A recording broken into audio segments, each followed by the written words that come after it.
பிரியமான சகோதர சகோதரிகளே, இன்று பொது காலத்தின் 17ஆம் ஞாயிறு. இன்று திருச்சபையோடு இணைந்து நாம் புனித ஜோக்கிம் அன்னம்மாளுடைய திருவிழாவை அதாவது சந்தன மாதாவுடைய திருவிழாவை நாம் சிறப்பிக்கின்றோம்.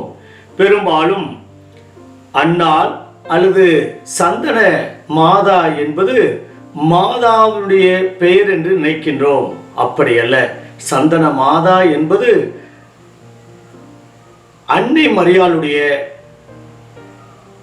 தாய் அன்னாள். ஜோக்கிம் அன்னை மரியாளுடைய தகப்பனார், கன்னிமரியின் பெற்றோர்களான புனிதர்கள். இந்த பெயர்களை நற்செய்தி நூல்களில் நாம் காண்பதில்லை. கிபி 165ஆம் ஆண்டில் எழுதப்பட்டவையாக கூறப்படுகிறது. யாக்கோபுவின் முதல் நற்செய்தி என்ற நூலில் இவற்றை காண்கின்றோம். இந்த நூல் இறை ஏவுதலின் அடிப்படையில் காணப்படும் தொகுப்பை சாராதது.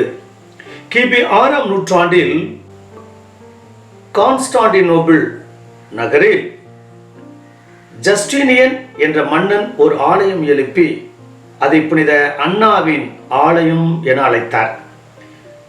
இதற்கு 2 நூற்றாண்டுகளுக்கு பின்னரே கீழ்த்திசை திருச்சபையில் புனித ஜோக்கிம் குறிய பக்தி பரவலாயிற்று.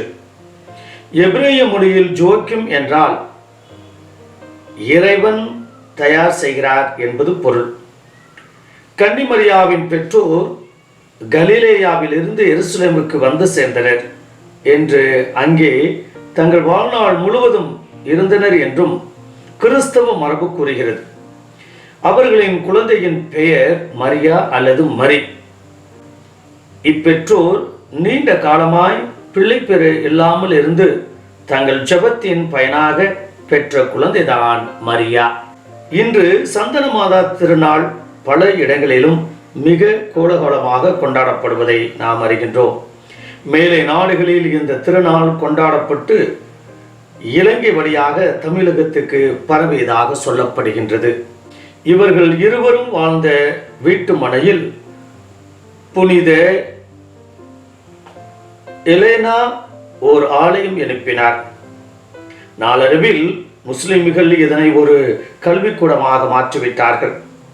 கிபி 889இல் இவர்களின் கல்லறைகள் புதைகுழிகளாக ஆராய்ச்சியாளர்களால் கண்டுபிடிக்கப்பட்டன. கீழ திருச்சபையில் இத்திருநாள் காலங்காலமாக கொண்டாடப்பட்டு வருகின்றது.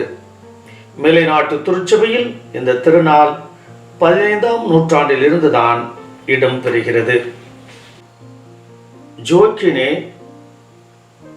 அன்னாலே, நீங்கள் பேறு பெற்றவர்கள், பாவத்திலிருந்து மிக உறுதியான விடுதலை பெற்றவர்கள். உங்கள் வயிற்றின் கனியிலிருந்து இதனை தெரிந்து கொள்ளலாம். உங்களின் நடத்தை இறைவனுக்கு உகந்ததாய் இருந்தது. அத்துடன் உங்கள் வயிற்றில் இருந்து தோற்றுவித்த கனிக்கு மிக பொருத்தமாகவும் உள்ளது. உங்கள் இருவரின் மாசற்ற புனித வாழ்க்கையின் மரபில் கன்னிமையின் அணிகலங்களாய் மரியாவை உலகிற்கு கொணர்ந்தீர்கள். இவள் இறைவனை ஈன்றெடுக்கும் முன்பு, ஈன்ற பொழுதும், ஈன்றெடுத்த பின்னரும் ஒரே சொல்லில் எப்பொழுதும் கன்னியானவள். புனிதமானதும் ஒழுக்கத்தின் சிறந்ததுமான வாழ்க்கையை நீங்கள் வாழ்ந்து வானதூதர்களுக்கும் மேலான ஒரு பெண்ணை பெற்றீர்கள். ஓ ஆதாமின் செல்வ குழந்தையே, இறைவனின் தாயே, உம்மை ஈன்றெடுத்த பெற்றோர்கள் வாழ்த்த பெறுவார்களாக. இப்பகுதி புனித தமாசின் அருளப்பரின் விரிவுரையிலிருந்து எடுக்கப்பட்டது. பிரியமானவர்களே, ஜோக்கிம் அன்னாவுடைய திருநாளை பெருநாளை கொண்டாடக்கூடிய நாமும் இந்த பெற்றோரை போல ஆண்டவருக்கு உகந்த, ஆண்டவருக்கு ஏற்புடைய, ஆண்டவருக்கு சாட்சிகளாக பெற்றோராக வாழ இந்த அருமையான இனிமையான நாளில் நாமும் ஜெபிப்போம், ஒப்பு கொடுப்போம்.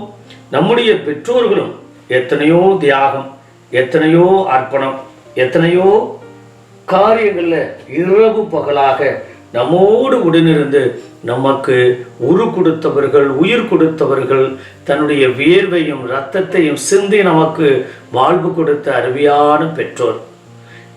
நாம் அவர்களுக்கு பெயர் சேர்க்க வேண்டும், புகழ் சேர்க்க வேண்டும் என்றால் அது நாம் ஒவ்வொருடைய நடத்தையிலும் ஆண்டவர் நம்மை தேர்ந்தெடுத்திருக்கிறார் அல்லவா? அன்னை மரியாளின் வழியாக அந்த பெற்றோர்கள் பேர் பெற்றவர்களாக மாறுகிறார்களே, அதே போல நம்மை பெற்றெடுத்ததால் நம் பெற்றோர்கள் பேறு பெற்றவர்களாக, அந்த பெற்றோர்கள் வழியாக நாம் ஒவ்வொருவரும் பேறு பெற்றவர்களாக வாழ இதோ ஆண்டவர் இந்த அருமையான நாளில் சந்தன மாதா செயின்ட் ஆன் என்பதுதான் மருவி சந்தனம், செயின்ட் ஆன் என்பது மருவி சந்தானம் என்று மாறியது. சந்தன மாதாவுடைய திருவிழாவை இன்று தமிழகத்தில் பல ஊர்களிலே கொண்டாடி கொண்டிருக்கின்றார்கள். இன்னும் பல ஊர்களில் கொண்டாடுவார்கள். பிரியமானவர்களே, இன்று அந்த சந்தனம் மணக்குவதைப் போல, அந்த சந்தனம் கமழ்வது போல, மணப்பதை போல நாமும் எங்கு சென்றாலும் அந்த சந்தனத்தை போல மணக்கக்கூடிய, நறுமணம் வீசக்கூடிய மக்களாய் என்று வாழ கிருபை தரும்படி எங்கள் ஆண்டவராய் இயேசு கிறிஸ்துவின் நாமத்தில் ஜெபிக்கிறோம் நல்ல பிதாவே, ஆமென்.